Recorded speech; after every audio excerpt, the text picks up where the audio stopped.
He said it like he was ordering lunch. "If you want to keep your job, you'll kneel down and beg me for it." The words hung in the air between us. Outside his glass office, people typed and laughed and lived their normal Friday afternoon. Inside, my world tilted sideways. I thought about my rent payment due in 3 days.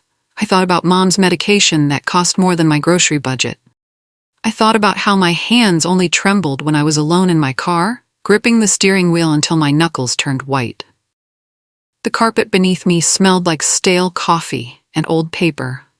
I lowered myself slowly, reaching down as if I might actually do what Devin Pike demanded. My fingers found my phone charging cable under his desk. With one smooth movement, I clicked the microphone icon and connected to the conference room next door, where 3 people were prepping for Monday's client call. I stood back up and looked him dead in the eye. "Sorry, what did you say? I didn't catch that." His smile was slow and cruel. "You heard me perfectly." From the wall speaker, a soft notification chime echoed back. He didn't notice. I did. The chime belonged to the conference room next door. I'd set up that room myself this morning for the presentation team. 2 junior staff members and our senior partner, Vanessa, who started her calls early and never left until she heard every word. She was thorough like that, detail-oriented in ways that had saved us before. Devin kept talking. He loved the sound of his own voice. He described exactly how he wanted me to beg, what words I should use, how sorry I should sound. Each sentence made my stomach turn. But I let him continue. Every ugly syllable was being broadcast through the open mic connection. I watched his lips move and felt strangely detached, like I was watching a movie of my own life. I didn't interrupt. I didn't defend myself. I just stood there with my arms at my sides, while he painted himself into a corner he didn't know existed. When he finally finished, I nodded once. "I understand," I said quietly. "Good. Now get back to work before I change my mind about giving you another chance." I walked out of his office. My legs felt steady even though my heart was hammering. When I reached my desk, my laptop showed 17 unread messages. The first one was from Vanessa. "Tell me we didn't just hear what I think we heard." I closed the laptop and headed to the break room like nothing had happened. By 11 Monday morning, Devin called an emergency team meeting. Everyone crowded into the main conference room, confused and whispering. I sat in the back corner and watched him perform. He was good at this, at commanding attention and shaping narratives to suit his needs. "I want to address something," he started, voice dripping with false sincerity. "Sometimes in high-pressure situations, we say things we don't mean. I may have been too harsh with some feedback recently." He looked directly at me when he said it. Not an apology, just words arranged to sound like one. "We're a family here," he continued. "We support each other. We lift each other up." A few people clapped weakly. Most just stared at their phones. Then he pulled up a slide on the projector. "Employee of the Month." My face filled the screen. "Congratulations, Mara. You've earned this." The applause was louder this time, but it felt hollow. I smiled for the mandatory photo, standing next to Devin while he placed his hand near my shoulder without quite touching me. I counted who clapped and who didn't. 2 people's hands stayed in their laps. 3 hours later, a calendar invitation appeared. "Performance discussion, urgent." I knew exactly what that meant. The discussion happened Tuesday morning. Devin slid a folder across his desk with a smile that didn't reach his eyes. His office felt colder than usual. Or maybe that was just me noticing things differently now. "I'm giving you a special project," he said. "A challenge. Something to really prove yourself." Inside the folder was a disaster. A failing brand nobody wanted to touch. A deadline that was physically impossible to meet. A creative brief that read like a punishment disguised as an opportunity. "Make this campaign go viral," Devin said sweetly. "If you can do that, we'll know you're really committed to being here." The unspoken threat hung between us. "Fail this, and you're gone." "When's it due?" I asked. 3 weeks, and I'll need weekly updates." Back at my desk, I opened my laptop. Our company Slack was buzzing with afternoon chatter. Someone had created a private channel I wasn't supposed to see, but a glitch in the system had added me by accident. I scrolled through the messages, each one feeling like a small knife. The emoji next to my name was praying hands. "Think she'll survive the Devin treatment?" Someone had written. "Nobody ever does. came the reply. I closed Slack and opened the project brief. 3 weeks. Impossible odds. I'd need a miracle. I stayed late that Tuesday night. The office emptied out around 7, leaving just the hum of computers and the distant sound of traffic below. My eyes burned from staring at spreadsheets and my jaw ached from clenching it too long. The fluorescent lights above me buzzed with a sound I'd never noticed before tonight. Around 9, the cleaning crew arrived. They moved through the space like ghosts, emptying trash and wiping down surfaces while I pretended to work. One of them, an older woman with silver hair pulled back in a neat bun, paused outside the glass wall near my desk. She had a key ring that jingled softly, like wind chimes. She looked at me for a long moment, then walked over and spoke quietly. "You don't deserve how he treats you," she said. I blinked, surprised. "You heard?" "I see everything," she said. "I've worked here 12 years. I've watched him break people." "What's your name?" I asked. She shook her head gently. "Better you don't know, but I want you to know someone sees." Before she left, she tapped the glass wall with one finger. A gentle, deliberate sound. Then she moved on to the next office. I sat there in the empty space and realized I wasn't fighting alone. I spent the next 10 days drowning in work. The campaign was genuinely terrible. A product nobody wanted, marketed to people who didn't care. But I refused to quit. Quitting would mean Devin won, and I wasn't ready to give him that satisfaction yet. I rebuilt everything from scratch. I found a tiny online community of superfans who loved the brand's original mission before it got corporate and soulless. I created a simple teaser video using free editing software and posted it to their forum with a message: "What if we brought back what you loved?" 6 hours later, the post had 400 replies. By morning, our dead social media account had thousands of new followers. The teaser video was being shared across platforms I'd never even heard of. Our competitor, Horizon Group, retweeted it with a comment: "This is how you honor a brand's roots. Well done." When I walked into the office Wednesday morning, people were buzzing. The reception area felt electric. Notifications pinged constantly. The campaign nobody wanted was suddenly the thing everyone was talking about. Devin stood by the coffee machine, watching me accept congratulations from the team. His expression was carefully neutral. "Beginner's luck," he said loud enough for others to hear. "Let's see if you can sustain it." I smiled and said nothing, but I knew he was already planning his next move. His next move came Friday afternoon. Devin called me into his office and closed the door. On his desk sat a stapled document with official letterhead. The company logo at the top seemed to stare at me accusingly. "Performance improvement plan," he said, sliding it toward me. "Just a formality, you understand." I read through it slowly. Every sentence twisted the truth. Missed deadlines I'd actually met. Poor communication when I'd sent detailed updates. Inability to work independently on a project he'd deliberately sabotaged. "This doesn't match reality," I said carefully. "It matches my observations." His voice was steel wrapped in velvet. "You can sign it now, or we can have HR draft something more serious." "Can I add something?" I asked. He raised an eyebrow. "Like what?" "My actual KPI targets from the campaign you assigned, the one that's currently trending, just for accuracy." His jaw tightened. "Don't make this adversarial, Mara." I picked up the pen and signed with steady hands. Then I took my copy, walked back to my desk, and pinned it above my monitor where I could see it every day. Let him see that I wasn't afraid. The following Monday, a new intern started. She was young, maybe 22, with careful movements and nervous eyes. She set up her desk 2 rows away from mine. Her laptop stickers showed bands I'd never heard of and causes I respected. Her name was Maggie Meadows, the same last name as Devin. During the team welcome meeting, someone asked if she was related to our director. She nodded once, quickly, and looked at her hands. "He's my dad," she said quietly. "I needed the course credits for graduation. Please don't make it weird." After the meeting, she approached my desk, her hands twisted together. "I know what he's doing to you," she whispered, glancing around to make sure we were alone. "He does this to everyone he thinks is a threat. I'm sorry." "You don't need to apologize for him," I said. "I can't help you directly. He'd know, but I won't help him either."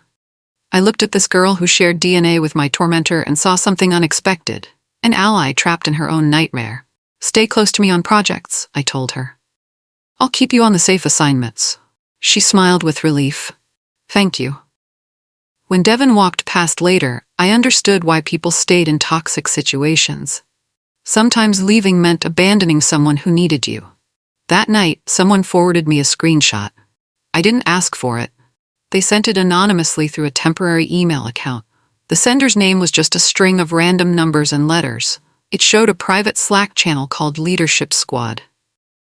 Inside were messages from Devin and 3 other managers. They were making jokes about teaching loyalty, about breaking prideful employees, about knowing when someone needed to learn their place.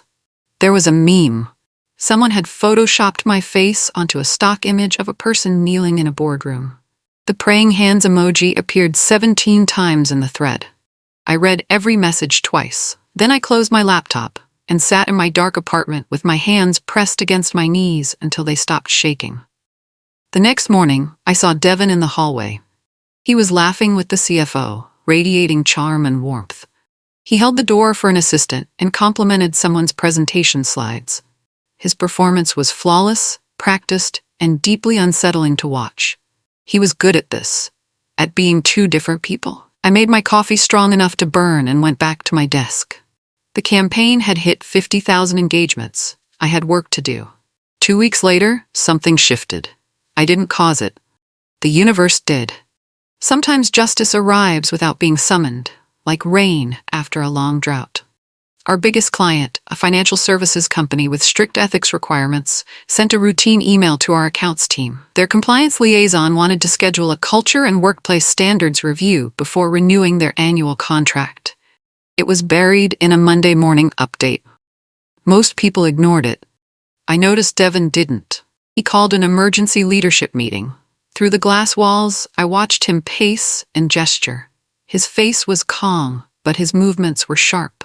Standard procedure, he told everyone afterward in the break room. Nothing to worry about. These checks happen all the time. His eyes said something different.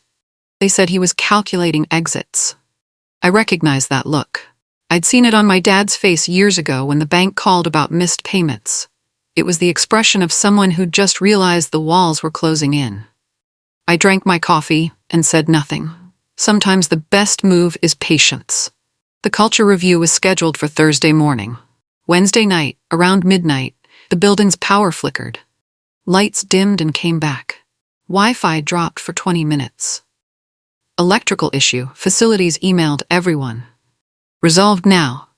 But Thursday morning, the compliance liaison brought his own IT consultant. They requested badge access logs for the previous 48 hours. Specifically, they wanted to see who'd entered the server room after hours. Facilities pulled the data. Names scrolled across the screen in the conference room. Most were IT staff, one wasn't. Devin Pike. Wednesday, 11:47 p.m. I needed to grab some archived files, Devin said quickly, too quickly. For the client review, I have authorization. From whom? The consultant asked. Devin's smile stretched thin. I'm director level. I don't need specific authorization for building access. The consultant made a note. We'll want to verify what files were accessed. Standard procedure. Devin's face stayed perfectly calm. But I watched his hand grip his phone until his knuckles went white. Of course, he said. Whatever you need. That night, the cleaning crew came through again. I'd stayed late, pretending to work while actually researching employment lawyers. The same silver-haired woman paused near my desk. She looked nervous for the first time since I'd met her. She set down her supplies and reached into her cart. I shouldn't do this, she said quietly. That I can't watch him destroy another person. She pulled out a small cloth bag and placed it on my desk. Inside was a thumb drive. Someone left this in the big conference room last week, she said. After Devin had that late meeting with the accounts team, I found it under the table. The date on it matches the night the power went out. I stared at the drive. What's on it? I don't know. I don't want to know. She stepped back. You didn't get this from me. I won't tell anyone, I promised. She nodded and disappeared into the hallway. I held the thumb drive in my palm. It felt dangerous, like evidence, like ammunition. I put it in my desk drawer and locked it. Not yet. I wasn't ready to use it yet, but I would be. 2 weeks later, our agency won an industry award. Small recognition, but PR wanted to make it count. They arranged a photo opportunity at the awards ceremony, me and Devin, side by side, representing our company. I wore my best dress. Devin wore his best suit and his best smile.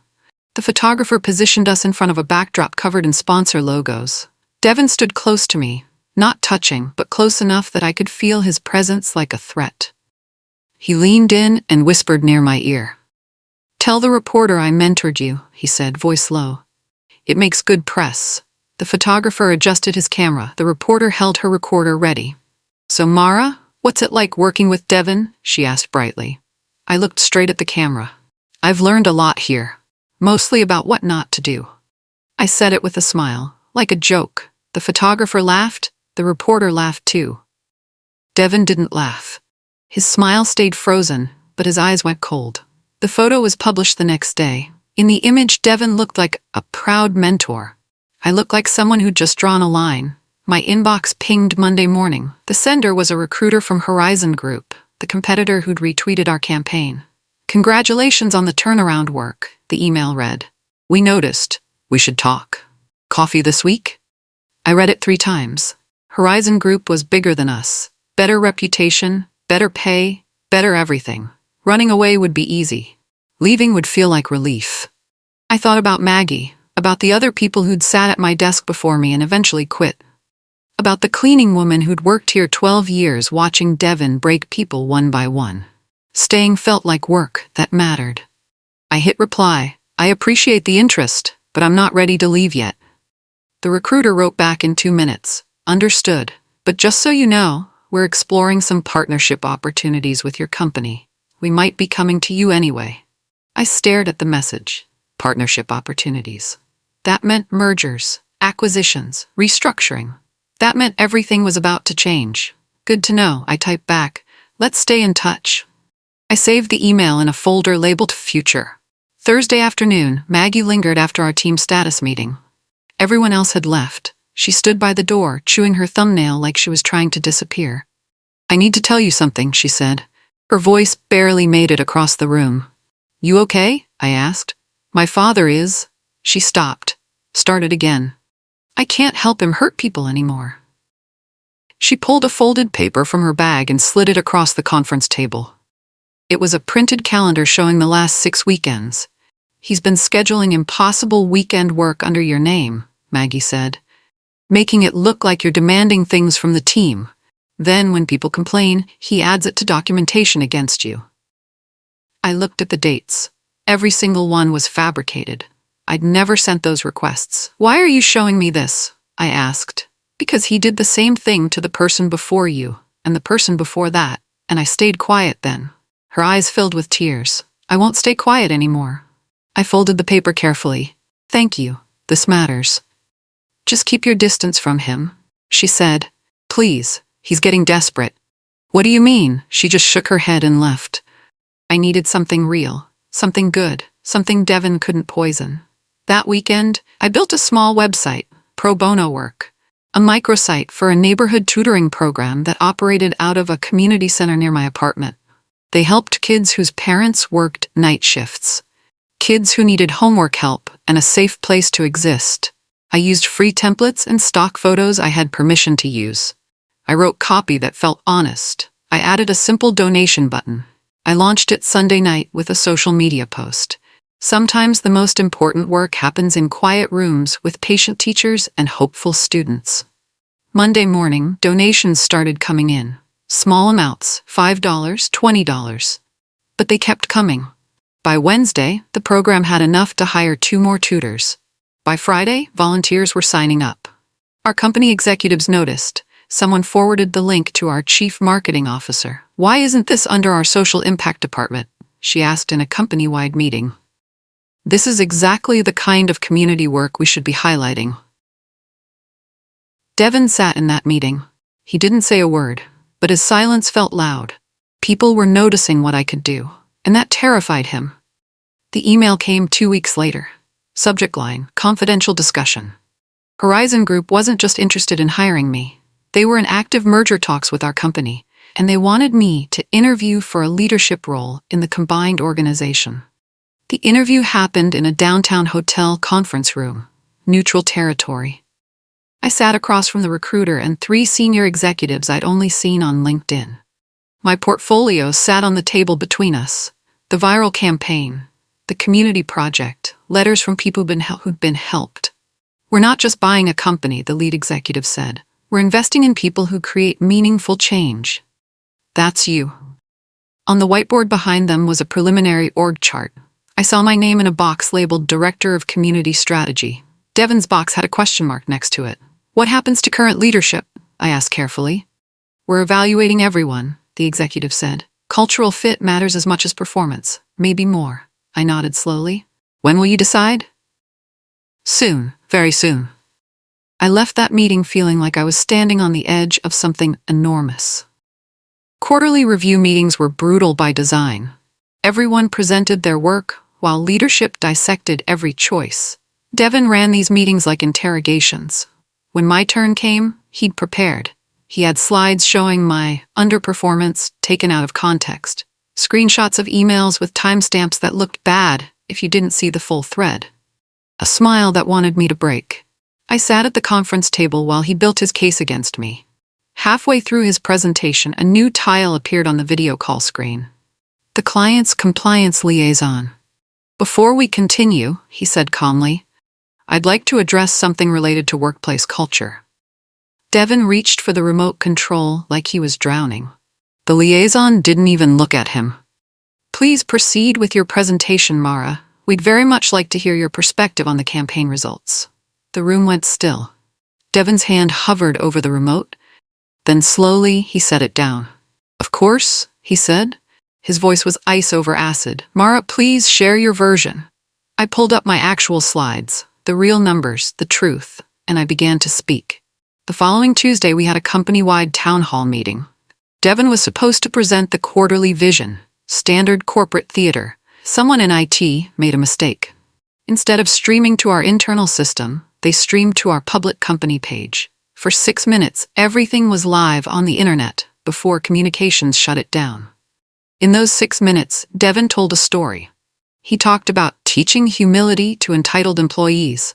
He talked about breaking down inflated egos. He described his management philosophy using words like pressure and controlled failure. The live chat exploded, not with strangers, with former employees who recognized his exact phrases. He said the same thing to me in 2019. That's word for word what he told me before I quit. I have documentation of him using these exact terms. Communications killed the stream, deleted the archive, sent an apology email, but screenshots lived forever. I was in the break room when it happened. I poured water over my hands and watched it run clear and cold until my pulse steadied. When I looked up, my reflection in the mirror looked different. I looked like someone who was about to win. Devin cornered me by the elevator Wednesday evening. Most people had left. The hallway was empty except for the soft hum of building systems. His voice was different, softer, almost kind. Let's start over, he said. Clean slate, you win, okay? I was wrong. I'm sorry, I want to make this right. For one unguarded second, I wanted to believe him. To believe people could change. To believe this nightmare could just end quietly. Then I saw it. The angle of his phone in his hand. Casual but ready. Recording everything. He was building evidence for later. A video of reconciliation he could use when I didn't stay quiet. I forgive you, I said. I held his gaze and reached up, covering his phone camera with one finger. And I'm done having important conversations in hallways. The elevator arrived. The doors opened. After you, I said. He stared at me, calculating. Then he stepped back. Another time, he said. I got in the elevator alone. The doors closed, and I exhaled for what felt like the first time in months. Thursday night at 11:58 p.m., Devin filed a formal complaint. The subject line was immediate risk to company reputation. He accused me of insubordination, of undermining leadership, of creating hostile working conditions. He attached screenshots and emails carefully selected to tell his story. He sent it to every executive on the leadership team. By Friday morning, Horizon Group had forwarded my community project results to those same executives. The timing wasn't accidental. Interesting timing, someone wrote under Devin's complaint in the executive Slack. Let's table this discussion until after the merger review is complete. I printed nothing. I collected no evidence. I just waited. Waiting felt like holding my breath underwater. Every hour stretched. Every email made my heart jump. But I didn't move, didn't react, didn't give him ammunition. Saturday morning, I got a text from an unknown number. The cleaning crew sees everything. We're ready to speak if needed. I stared at that message for a long time. Then I saved the number under Ally. I wasn't alone. I'd never been alone. Monday morning, the silver-haired woman found me in the parking garage. She looked scared for the first time since we'd met. I can't stay quiet anymore, she said. Not if they throw you away after all this. She handed me a piece of paper, folded, warm from being carried close. Inside was a list of names. 7 people, some I recognized as former employees, some I didn't know. Next to each name was a date and a 2-word description. Learned humility, pressure technique, controlled failure. At the bottom of the list, Maggie Meadows. 2 years ago, weekend assignments. He's done this for years, the woman said. I've cleaned offices after people cried. I've emptied trash cans full of tissues and resignation letters. I remember every voice that broke where nobody was supposed to hear it. How did you get this? I asked. I listened, I watched, I remembered. She looked at me hard. Sometimes the invisible people see the most. What's your name? I asked again. This time she told me, Dorothy, and I'll testify to everything I've seen if you need me to. I folded the paper and put it in my pocket. Thank you, Dorothy, I said. I hope it doesn't come to that. But if it does, I'll call. The merger committee met Wednesday afternoon. Maggie requested to attend. She'd never spoken in a company meeting before. She'd spent months being invisible, being careful, being her father's daughter. She stood in the same glass conference room where Devin had told me to kneel. Her hands weren't shaking. Her voice was clear. My father asked me to stay quiet, she said, to ignore what I've seen, to protect family loyalty over truth. The executives on the video call leaned forward. I won't do that, Maggie continued. If he stays, I leave, and I'll speak everywhere you don't want me to speak. To reporters, to employment lawyers, to every person who deserves to know what kind of leader he really is. The silence that followed felt enormous, like thunder building before a storm. Finally, someone on the call exhaled.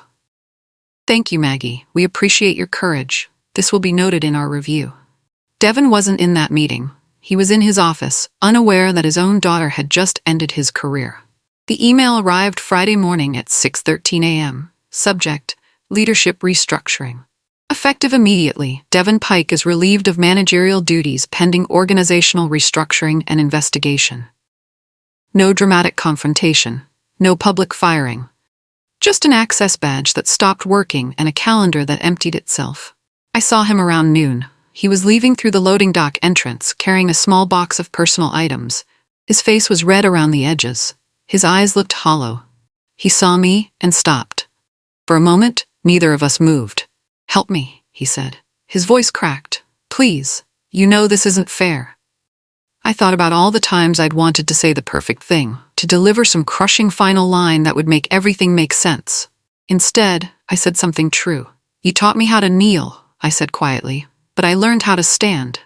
Then I walked back inside toward the light of my floor, toward my desk, toward whatever came next. I didn't look back. I took the role I wanted. Not the one they tried to give me. Director of Community Strategy. Real budget. Real team. Written protections against sudden reassignments and surprise performance plans. An escalation channel that didn't end with a single person's power to destroy. My first day in the new position. A young woman dropped her notes during a meeting. We were in the same glass conference room, the same space where Devin had once made me feel small. She went pale as the papers scattered. Her hands shook as she tried to gather them. I knelt down beside her, not to beg, not to submit, but to help collect each page, smooth the corners, hand them back gently. We don't bow here, I told her. Not to fear, not to power, not to anyone. She laughed, the kind of laugh that sounds like relief, like breathing again after holding your breath too long. At the end of that day, I stood by the window and looked at my reflection in the glass. The sun was setting behind the city skyline. Below, I heard the familiar sound of keys jingling like wind chimes. Dorothy waved as she pushed her cleaning cart across the lobby. I waved back. We'd changed the weather in this place. And somewhere, someone else would feel safe enough to stand.